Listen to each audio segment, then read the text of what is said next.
Mutual ફંડમાં ઘણા બધા પ્રકારના ફંડ હોય છે. કયું ફંડ સારું છે, કયું ફંડ ખરાબ છે એ આપણે કહી ના શકીએ.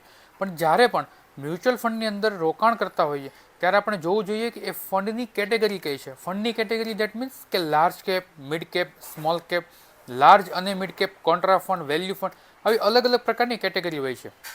શેર માર્કેટની અંદર જ્યારે 1 થી 100 કંપની જે માર્કેટ વેલ્યુએશનના આધારે સૌથી હાઈએસ્ટ હોય એમને આપણે લાર્જ કેપ કહેતા હોઈએ છીએ.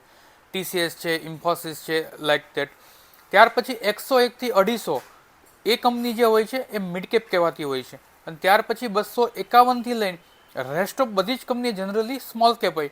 But as per SEBI rules mutual ફંડની અંદર સ્મોલ કેપમાં 251 થી ફોર્ચ્યુન 500ની કંપની એટલે કે 251 થી 500 સુધીની જ કંપની હોય છે. અને હવે માર્કેટમાં નવું પણ આવી રહ્યું છે માઇક્રો કેપ.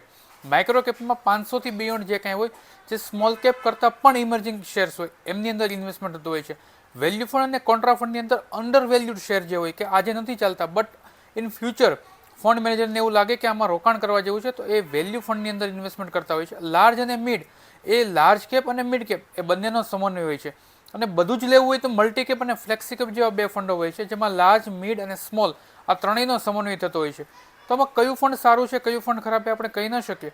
પણ આપણી રિસ્કની કેપેસિટી કઈ છે એ પ્રમાણે ચૂઝ કરવું પડે. લાર્જ કેપમાં રિસ્ક ઓછું હોય છે, એ મિડ અને સ્મોલમાં રિસ્ક વધારે હોય છે.